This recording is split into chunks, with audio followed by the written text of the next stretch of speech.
Hello दोस्तों, आज मैं आपको एक ऐसी कहानी सुनाने वाली हूँ जो मेरे नाना के विलेज में पेश आई थी। ये बात आज से कई साल पुरानी है, लेकिन उस वाक़ये का असर आज भी इस विलेज के लोग महसूस करते हैं। मेरी नानी का विलेज बहुत छोटा, पुरसुकून और खामोश था। पुराने दरख्त, कच्चे रास्ते और एक खस्ता हाल कुआं जो विलेज के बीचों बीच था। लेकिन वो कुआं सिर्फ पानी के लिए नहीं जाना जाता था, बल्कि खौफ के लिए, बद्दुआ के लिए और एक पुरअसरार साए के लिए। कहा जाता था कि कई साल पहले विलेज की एक औरत ज़ैनब इस कुएं में गिरी थी।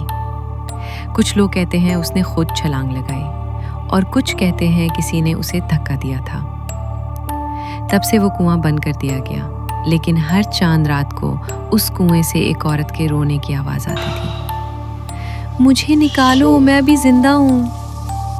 लोगों ने पहले मजाक समझा, लेकिन फिर एक रात एक लड़का इरफान विलेज में नई नवेली शादी के बाद अपनी बीवी के साथ रहने आया। वो इन बातों को नहीं मानता था, कहता था ये सब देसी ड्रामे हैं। तो एक चांदनी रात को उसने हिम्मत करके उस कुएं के पास बैठकर वीडियो बनाई।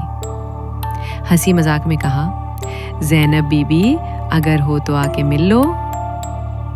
इसके बाद वो वीडियो कभी किसी ने देखी ही नहीं और इरफान अगले दिन उसका फ़ोन कुएं के पास पड़ा मिला, लेकिन वो खुद गायब था।